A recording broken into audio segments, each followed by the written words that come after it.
इस लेक्चर में हम पढ़ेंगे turning effect on a current carrying coil in a magnetic field. Last lecture में हमने पढ़ा था कि जब एक वायर में से करंट पास होता है तो उसके सराउंडिंग में एक मैग्नेटिक फील्ड प्रोड्यूस होती है, और वो जो मैग्नेटिक फील्ड है वो जब परमानेंट मैग्नेट के मैग्नेटिक फील्ड से इंटरेक्ट करती है तो वहाँ पे एक फोर्स प्रोड्यूस होती है, यानी फोर्स डेवलप होती है।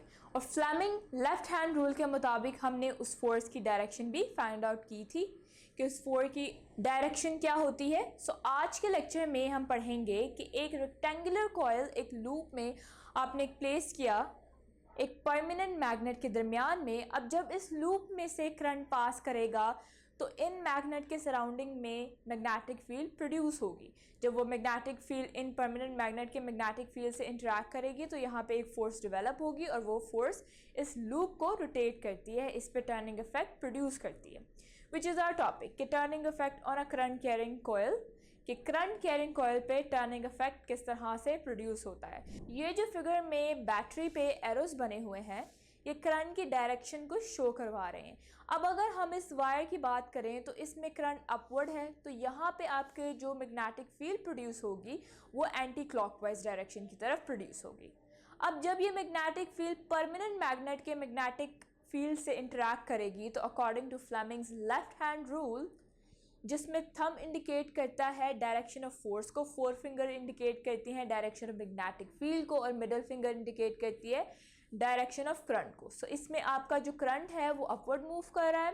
मैग्नेटिक फील्ड जो है आपका नॉर्थ टू साउथ है, और जो थंब है इनवर्ड आ रहा है, मींस कि आपकी जो फोर्स है इनवर्ड डेवलप होगी। सो करंट जब दूसरी तरफ आएगा, दूसरी तरफ करंट क्या है, ऑपोजिट यानी डाउनवर्ड है। तो अब दोबारा से फ्लेमिंग लेफ्ट हैंड रूल के मुताबिक आपको मिडल फिंगर डाउनवर्ड रखनी पड़ेगी, तो वो बताती है डायरेक्शन ऑफ करंट को, और जो आपका थंब होगा वो बताएगा डायरेक्शन ऑफ फोर्स को, और जो फोर फिंगर बताएंगे direction of magnetic field.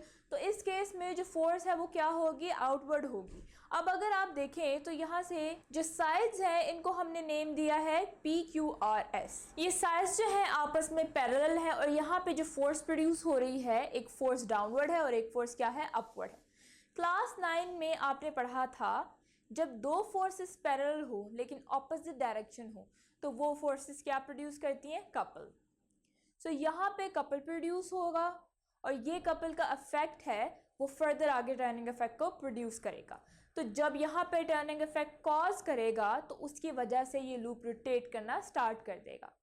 So I hope आपको समझ आ गया होगा कि टर्निंग इफेक्ट इस रेक्टेंगुलर कॉइल के अंदर किस तरह से प्रोड्यूस हो रहा है। इसकी एक साइड जो है वो फोर्स की वजह से अपवर्ड मूव करेगी, दूसरी साइड फोर्स की वजह से डाउनवर्ड मूव करेगी। तो इससे ये क्या करेगा, रोटेट करना स्टार्ट कर देगा। यहाँ से हम अगर बुक से रीड करें तो the two forces which are equally magnitude but opposite in direction form a couple. दो फोर्सेस जो मैग्नीट्यूड में बराबर होती हैं लेकिन उनकी डायरेक्शन ऑपोजिट होती है वो क्या करती हैं, कपल फॉर्म करती हैं, जिसकी वजह से टॉर्क प्रोड्यूस होता है।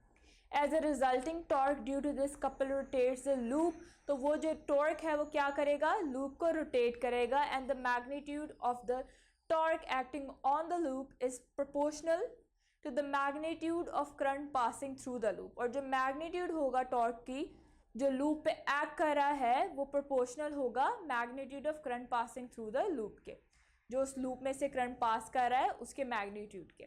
अगर हम लूप की तादाद को बढ़ा दें तो टर्निंग इफेक्ट भी ज़्यादा होगा। इससे क्या होगा, this is the working principle of electric motors. Electric motors भी इसी तरह से वर्क करती हैं। तो that was our topic. I hope आपको अच्छे से समझ आया हो।